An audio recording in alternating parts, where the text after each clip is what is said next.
Jordy, Chloe says, I don't want to do this anymore. I felt this coming. I heard it creeping around the corner.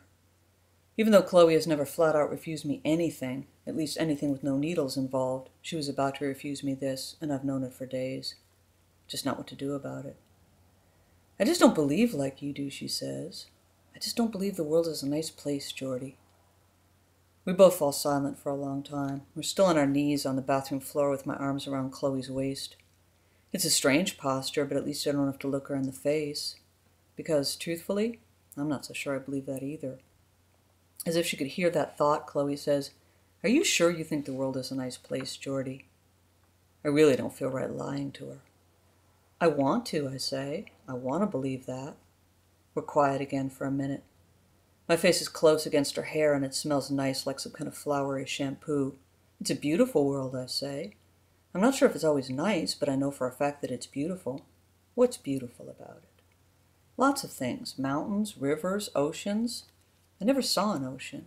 You're kidding. You lived in New York. But I never saw the ocean. I saw the river. It wasn't that pretty. Some rivers are, though. The Colorado River snaking through the Grand Canyon, that's beautiful. We get up off our knees. Mine are sore from the kneeling, and I can feel the little ridges from the edges of the tiles. I help her down onto the bed and lie down with her.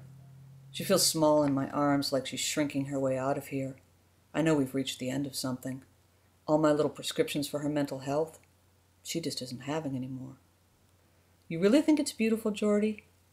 Yes, I have to at least try, or why would I even want to stay? Can't you show me what's so beautiful about it? I'm not sure you can show that to somebody. I mean, you look at something beautiful, and you may see it or you may not. So if I saw the Colorado River doing whatever you said it does in the Big Canyon, I wouldn't think it's beautiful? No, you would. Anybody would. Some things everybody thinks are beautiful. Like what else? Oh, Niagara Falls, the Rocky Mountains, the ocean, the painted desert. Wouldn't showing me those things be better than the pills? Maybe the world really is beautiful and I just don't know it because I haven't seen those things yet. I want to tell her there's more to it than that. That her depression is not about whether there are fine scenic sights, but whether people are decent or abusive, evil or kind. It's about whether the whole planet is fair or even marginally safe. But I don't say that because she's presented a possible plan of action. It's one I know probably won't work, but I want to cling to it. It's got to beat the hell out of lying here watching her shrink her way out of the world. If nothing else, it would fill our days with something better to do. At least it wouldn't make things any worse. Maybe so, I say. Maybe that's just the problem. Nobody ever showed you what a beautiful world it is.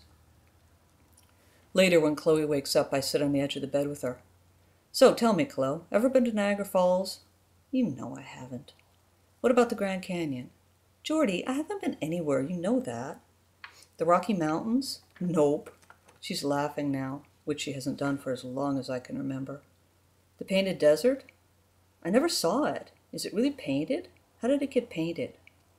The Pacific? The Mississippi? I don't even know what those are. Would it make you happy to find out? Do you promise not to hurt yourself? I guess I'd be happier than I am now. And yes, I promise. I'm thinking if we crisscross the country and make our way to the very top of the West Coast, somewhere in Washington State, and cruise down the coast, after we've seen all those other natural wonders, of course, and wind all the way down to Mexico, stopping at every single place along the way, somewhere on that trip will be a place for riding horses on the beach. While we're at it, I might as well honor that special request. I've never ridden horses on the beach either, and it certainly sounds beautiful. I tell Chloe the plan. She says just one thing, though. If we get all the way to the Pacific and ride horses on the beach and we've seen all that beautiful stuff, and I still don't think the world is a very nice place, you have to let me go. No, I say, no way. I'm not letting you go. That's not fair. You shouldn't make somebody be somewhere they don't want to be. But you might change your mind. You have the whole trip to change my mind, but if it doesn't, you have to let me go. I have to think about this, I say. I really don't think I could stand back and let her go. But I say I agree to the plan, because it's my last best shot. It feels like the only plan I have left. I'm just letting everything ride and believing this will work, that we'll find so much beauty and pleasure and maybe even some decent, kind people that she'll change her mind about the world. I'm betting everything on thinking I can make her believe it, even though I'm not positive I believe it myself.